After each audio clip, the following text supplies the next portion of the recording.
எங்க கேட்டட் கம்யூனிட்டியில் lower floors வீடுகளில் திடீர்னு ஒரு நாள் ஒரு பிரச்சனை. எல்லா வீடுகளிலும் இல்லை, சில வீடுகளில் என்னன்னா, திடீர்னு அவங்களுடைய வாஷிங் மிஷின் ட்ரைனேஜ் இருக்கு இல்லையா, அந்த வாஷிங் மிஷின் ட்ரெயின்ல இருந்து வெளியில நுரையா ஃபோம் மாதிரி வந்து தண்ணி வந்து வீடு முழுக்க பரவி ஒரு பெரிய பிரச்சனையை கிளப்புச்சு. அந்த பிரச்சனை ஒரு நாள் இல்லை, 2 நாள் இல்லை, தொடர்ந்து பல நாட்களில் வந்து அந்த வீட்டு ஓனர்லாம் ரொம்பவே அவதிப்பட்டாங்க.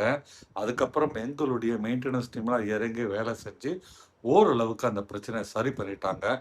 அது இனிமேல் வரவே வராதா அப்படின்னா வரத்துக்கு வாய்ப்பு இருக்கு. அதற்கு காரணம் லோவா இருக்கிற ஃப்ளோர்ஸ். அதாவது ஒரு கேட்டட் கம்யூனிட்டியில் ஒரு 20 மாடி 15 மாடி இருக்குன்னா, கீழே இருக்கிற லோவர் ஃப்ளோர்ஸில் தான் மேக்ஸிமம் மேலேருந்து இறங்குற தண்ணி எல்லாம் ஃபோர்ஸாக இறங்கும். வாஷிங் மிஷினில் நுரைச்சிக்கிட்டு இறங்குற அந்த நுரையோடு இருக்கிற தண்ணியை சில சமயம் வந்து அதனுடைய ஃபோர்ஸ் தாங்காமல் ரிவர்ஸில் வரதுக்கு வாய்ப்பு இருக்குது. அப்படி ரிவர்ஸில் வரும்போது கீழே இருக்கிற ஃப்ளோர்கள்லேருந்து தான் அந்த ரிவர்ஸ் வந்து வெளியில் வந்து அவங்க வீட்டை அப்படியே வந்து தண்ணி வந்து பரவிடுங்க. பார்த்தீங்கன்னா ஒரு நாள் வந்து என்னோட நண்பர் வீட்டில் அவங்க வீட்டு ஹால் முழுக்க அந்த மாதிரி தண்ணி வந்துட்டு ரொம்பவே கஷ்டப்பட்டாங்க. நிறைய பேருக்கு கார்பெட்டில் பிரச்சனை ஆச்சு, நிறைய பேருக்கு வந்து வுட் ஒர்க்லேயும் வந்து பிரச்சனை ஆச்சுங்க. இதற்கெல்லாம் காரணம் பார்த்தீங்கன்னா பைப் லைன் வந்து ப்ராப்பராக இல்லாதது. இந்த மாதிரி பிரச்சனைலாம் தவிர்க்கணும்னா நீங்கள் வாங்குற வீடு வந்து லோவர் ஃப்ளோர்ஸ் இல்லாமல் ஒரு மிடில் லெவலில் இல்லாட்டி அதற்கு மேலே இருந்தால் யூ ஆர் சேஃப். இந்த மாதிரி பிரச்சனைகள்லாம் தவிர்க்கணும்னா நீங்கள் எந்த ஃப்ளோரில் வீடு வாங்கணும், அதை பற்றி தான் நம்ம வந்து இந்த வீடியோவில் பார்ப்போங்க. என் பேர் கோட்டீஸ்வரன். நான் ஒரு கேட்டட் கம்யூனிட்டியில் பல ஆண்டுகளாக வசிச்சுட்டு வரேன். என்னுடைய அனுபவத்திலேருந்து நான் உங்ககிட்ட இந்த விஷயங்கள்லாம் பேசுகிறேன். இன்றைக்கி பார்த்தீங்கன்னா தமிழ்நாட்டில் பல பெரிய நகரங்களில் வந்து கேட்டட் கம்யூனிட்டிஸ் வந்துருச்சு. ஹைரைஸ் பில்டிங் 10 மாடி 20 மாடின்ட்டு சர்வசாதாரணம் வந்துருச்சுங்க. சென்னையில் பார்த்தீங்கன்னா 23 மாடி 25 மாடின்ட்டு பல கேட்டட் கம்யூனிட்டிஸ் வர ஆரம்பிச்சிருக்கு. இந்த மாதிரி இடங்கள்ல நீங்கள் வந்து வீடு வாங்குறீங்கன்னா ஒரு சரியான ஃப்ளோரை சூஸ் பண்ணாட்டி உங்களுக்கு வாழ்நாள் முழுவதும் பிரச்சனையை நீங்கள் சந்திக்க வேண்டியிருக்கும். நான் நெகட்டிவாக பேசுகிறேன் நினைக்காதீங்க. நான் வந்து இருக்கிற பிரச்சனையை பேசுனா சில பேர் கமெண்ட்ல வந்து நீங்கள் நெகட்டிவாக பேசுனீங்க, இவர் ஒரு நெகட்டிவ் மனிதர் அப்படின்லாம் சொல்கிறாங்க. நம்ம நெகட்டிவ் இல்லைங்க. நீங்கள் எந்த அளவுக்கு பாசிட்டிவ் மைண்டடாக இருக்கீங்களோ அதே அளவுக்கு நம்ம பாசிட்டிவ் மைண்டடாக இருக்கோம். ஆனால் பிரச்சனைகளை சொன்னாதானுங்க அந்த பிரச்சனை என்னன்னு உங்களுக்கெல்லாம் தெரியும். ஒரு இன்ஃபார்ம்டு கன்சியூமராக நீங்கள் வந்து எந்த ஒரு விஷயத்தையும் ஒரு கேட்டட் கம்யூனிட்டியில் செய்ய முடியும், வீடை வாங்க முடியும். ஸோ அதனால் வந்து இதில் எந்த ஒரு நெகட்டிவிட்டி இல்லை. நீங்கள் சூஸ் பண்ணுற வீடு எந்த ஃப்ளோரில் இருந்தால் சேஃபாக இருக்குன்றதை பற்றி தான் நம்ம வந்து இந்த வீடியோவில் பேச போகிறோங்க. நீங்கள் ஒரு கேட்டட் கம்யூனிட்டியில் வீடு வாங்குறீங்க ஹைரைஸ்லனா டாப் 2 ஃப்ளோரை முடிஞ்ச வரைக்கும் அவாய்ட் பண்ணுங்க.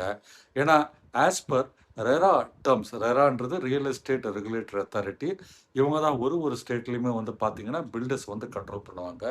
அவங்களோட இன்ஸ்ட்ரக்ஷன் படியும் Tamil Nadu pollution control board, Tamil Nadu state government apartment rules, இது எல்லாத்துலையும் பார்த்தீங்கன்னா ஒரு விஷயம் வந்து ஒரு கேட்டட் கம்யூனிட்டியில் இருக்கணும், ஒரு அப்பார்ட்மெண்ட்டில் இருக்கணும். அதுதான் சோலார் பவர். ஒரு குறிப்பிட்ட அளவு வந்து எலக்ட்ரிசிட்டி சோலார் வழியாக தான் ஜென்ரேட் பண்ணணுன்ட்டு ஒரு திட்டம், ஒரு விதி இருக்குங்க. அந்த விதிப்படி பார்த்தீங்கன்னா டெரஸ் மேலே ஒரு டவர், சப்போஸ் ஒரு கேட்டட் கம்யூனிட்டியில் 5 டவர் 10 டவர் இருக்குன்னா ஒரு டவர் மேலேயும், கிளப் ஹவுஸ் இருந்தால் அதன் மேலே டவர் மேலேயும் பார்த்தீங்கன்னா கண்டிப்பாக சோலார் பேனல்ஸ் வைப்பாங்க. அந்த சோலார் பேனல்ஸ்னால வந்து ஹீட் ரேடியேஷன் ஆகி கீழே இருக்கிற, அதாவது அந்த ஒரு டெரஸ்க்கு கீழே இருக்கிற டாப் மோஸ்ட் ஃப்ளோர் இருக்கு இல்லைங்களா, அந்த வீடு, அதற்கு அடுத்த வீடு, அந்த 2 வீடும் பார்த்தீங்கன்னா ஹீட் அதிகமாக ஜெனரேட் ஆகுதுன்னு சொல்கிறாங்க. இது வந்து நான் அந்த ஃப்ளோரில் இல்லைங்க, அதனால் வந்து ஐ கனாட் கன்ஃபார்ம். பட் இதுதான் மற்றவங்களோட அனுபவமாக இருக்குது. அதனால் நீங்கள் வந்து கேட்டட் கம்யூனிட்டியில் வீடு வாங்குறீங்கன்னா அது 10 மாடி இருந்தால் 9ஆம் மாடி 10ஆம் மாடி அவாய்ட் பண்ணுங்கள். 20 மாடினா 19th and 20th ஃப்ளோர்ஸ் வந்து நீங்கள் அவாய்ட் பண்ணுங்கள். அப்போ எது தான் வாங்குறது, எதை இன்னும் அவாய்ட் பண்ணுறது அப்படின்னு நேராக மிடில் வந்தீங்கன்னா மிட் ரேஞ்சில் என்ன இருக்கோ அந்த ஃப்ளோரை நீங்கள் வாங்கவே கூடாது, கட்டாயமாக தவிர்க்கும். ஃபார் எக்ஸாம்பிள் 20 ஸ்டோரிடு ஒரு பில்டிங்கில் நீங்கள் போய் வீடு வாங்கலான் இருக்கீங்கன்னா 10th ஃப்ளோர் வீடை வாங்குறத அறவே தவிருங்க. இந்த மிடில் லெவல் வீட்டில் தான் எல்லா பைப்லைனுக்கான கண்ட்ரோல் சிஸ்டம் இருக்கும். அதாவது அந்த லீவர்ஸ் இருக்கும், அதை வந்து க்ளோஸ் பண்ணுறது, ஓப்பன் பண்ணுறது, அந்த பைப்லைனை வந்து ஏதாவது பிரச்சனை வருதுன்னா அதை ரிப்பேர் பண்ணுறதுக்கான ஆக்சஸ் எல்லாமே அந்த மிடில் ஃப்ளோரில் தான் இருக்குங்க. ஸோ 14 ஃப்ளோர்ஸ் இருக்கிற ஒரு கேட்டட் கம்யூனிட்டியில் 7th ஃப்ளோரில் அது இருக்கும். 20 ஃப்ளோர்ஸ்னால் 10th ஃப்ளோரில் இருக்குங்க. 10 ஃப்ளோர்ஸ்னால் 5th ஃப்ளோரில் இருக்குங்க. ஏன் அவாய்ட் பண்ணணும்னா, ஏதாவது பிரச்சனைனா உங்கள் வீட்டை வந்து தட்டுவாங்க. டே அண்ட் நைட் பார்க்க மாட்டாங்க. அதாவது கேட்டட் கம்யூனிட்டியில் மெயின்டெனன்ஸ் டீம் இருப்பாங்க. அந்த மெயின்டெனன்ஸ் டீமுடைய டெக்னீஷியன்ஸ் வந்து உங்கள் கதவை தட்டி ராத்திரி கூட தட்டுவாங்க. 10:30 மணிக்கா தட்டி, அர்ஜென்ட்டாக வந்து ஒரு வேலை இருக்குங்க, தண்ணி வரல ஒரு வீட்டில், வால்வுக்கு ஓப்பன் பண்ணணும், இல்லை வால்வு க்ளோஸ் பண்ணணும், ப்ரெஷர் அதிகமாக இருக்குது, இல்லை ஒரு வீட்டில் அடைப்பாக இருக்குது, அதை வால்வ் ஓப்பன் பண்ணி செக் பண்ணணுன்ட்டு உங்களை தொந்தரவு பண்ண வாய்ப்பு இருக்குங்க. இது வந்து நீங்கள் எங்கே வெளியூருக்கோ இல்லை வெளிநாட்டுக்கு போயிட்டாலும் அப்பயுமே ஃபோன் பண்ணுவாங்க. சார் முடிஞ்ச நம்பர் சொல்லுங்கள், உங்கள் ஸ்மார்ட் டோர்ஸு நாங்கள் ஓப்பன் பண்ணி ட்ரை பண்ணோம், ரொம்ப அர்ஜென்ட் ஒரு விஷயம்னு சொல்லுவாங்க. இந்த ஒரு பிரச்சனைலாம் தவிர்க்கணும்னா மிடில் லெவல் அதை நீங்கள் அவாய்ட் பண்ணுங்கள். அந்த மிட் லெவல்ன்றது நான் மறுபடியும் சொல்கிறேன், 20 மாடி வீடுக்கு 10வது மாடி, 14 மாடி வீடுக்கு 7வது மாடி, 10 மாடி வீட்டுக்கு 5வது மாடி, இந்த மாதிரி இடத்த அவாய்ட் பண்ணுறது உங்களுக்கு சேஃப். சரி, கீழே போயிடலாமான்னா அதுவும் வேண்டாம். நான் ஆரம்பத்தில் சொன்னேன் இல்லையா, நுரைச்சிக்கிட்டு வந்து அந்த ஒரு வாஷிங் மிஷினுடைய லைனில் தண்ணி ரிவர்ஸில் வெளில வந்தது சொன்னேன் இல்லையா, அதெல்லாம் மேல் வீட்டிலேருந்து வந்த தண்ணி அது கீழே வந்து அடைப்பு இருந்ததுனால ரிவர்ஸில் மேலே ஏறி அந்த முதல் மாடி, 2வது மாடி, 3வது மாடி, 4வது மாடி பைப் வரைக்குமே வீட்டுக்குள்ளே வந்து பெரிய பிரளயம் பண்ணுது. இதை வந்து சில வீடுகள், நான் எல்லா வீடுன்னு சொல்லலைங்க, எங்கெல்லாம் பைப் அடைப்பு இருக்குமோ அங்கெல்லாம் இந்த விஷயம் நடக்குது. அது மட்டும் இல்லை, first floor, second floor, third floor, fourth floor, இந்த 4 மாடிகள்லையும் பைப் லைன் இறங்கும்போது மேலே இருந்து கொட்டுற எல்லா கழிவுகளும், அது பார்த்தீங்கன்னா வேஸ்ட் வாட்டராக இருக்கட்டும், டர்ட்டி வாட்டராக இருக்கட்டும், எல்லாமே வேகமாக இறங்கி அங்கே தாங்க ஸ்டோர் ஆகி அந்த பெட்லேருந்து கீழே அப்படியே வந்து பைப்லைன் வெளியில் போகுங்க. அதனால் ஏதாவது பிரச்சனை முதல்ல வந்து ஸ்மெல் அடிக்க ஆரம்பிக்குங்க. இதில் எங்காவது ஒரு அடைப்பு வருதுன்னு வச்சுக்கோங்களேன், லைனில் கீழே ஸ்மெல் வர்றது இந்த ஒரு கீழே இருக்கிற 4 ஃப்ளோர்ஸ் தாங்க. அது மட்டும் இல்லை, டர்ட்டி வாட்டர்லாம் அங்கே நிறைய தேங்கி ஸ்லோவாக போகிறதுனால அந்த வீட்டில் ஒரு பேட் வைப்ரேஷன் இருக்குன்னு சொல்லப்படுதுங்க. அதனால் இது வந்து என்னுடைய சஜஷன். இது சரியாக இருக்குமா இல்லையான்றது நீங்கள் வீடு வாங்கின பிறகு தான் தெரியும். நீங்கள் வீடு வாங்குறதா வாடுங்க, நான் வேணான்னே சொல்லலை.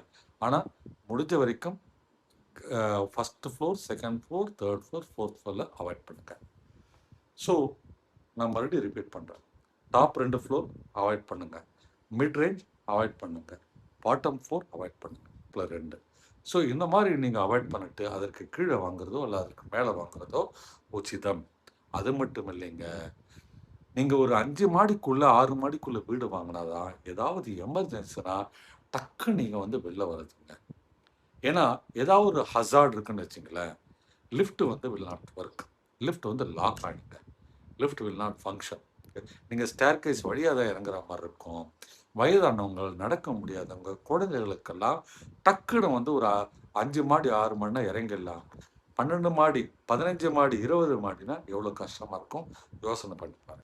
அது மட்டும் இல்லை, மிக மிக மிக மிக முக்கியமான ஒரு பாயிண்ட், ஏதாவது விஷயம் ஃபயர் டெண்டர் வருதுன்னா அவங்களால மேக்ஸிமம் ரீச் பண்ண முடியறது 6 மாடி வரைக்கும் தாங்க. அதுக்கு மேலே அடிக்குமானா ரொம்ப ரொம்ப ரொம்ப ரொம்ப சந்தேகம். ஆனால் உங்கள் பில்டர் ஒரு ஃப்ளோரும் பார்த்தீங்கன்னா எக்ஸ்டிங்விஷர் வச்சுருப்பாரு, அதை வச்சு அடிக்கலாம். ஆனால் பில்டிங் வெளியில் ஏதாவது பிரச்சனைனா அதை வந்து ஃபயர் டெண்டரால் மீட் அவுட் பண்ண முடியாது. நண்பர்களே, இதெல்லாம் சொந்த அனுபவத்தில் நான் பேசுகிறேன்றதை புரிஞ்சுக்கங்க. நான் நெகட்டிவாக பேசலை. நீங்கள் நல்லபடியாக வீடு வாங்கி வாழ்நாள் முழுவதும் சிறப்பாக வாழணும் நோக்கத்தோடு பண்ணப்பட்ட வீடியோ. இதற்கு முன்னே யாருமே தமிழில் இந்த மாதிரி வீடியோ பண்ணியிருக்க மாட்டாங்க. First time in Tamil. Friends and ரிலேட்டிவ்ஸ்க்கும் ஷேர் பண்ணுங்கள். ஸோ வீடியோ பிடிச்சிருந்தா மறக்காமல் லைக் பட்டன் ப்ரெஸ் பண்ணுங்கள். அடுத்த வீடியோவில் உங்களை சந்திக்கின்றேன். நன்றி, வணக்கம்.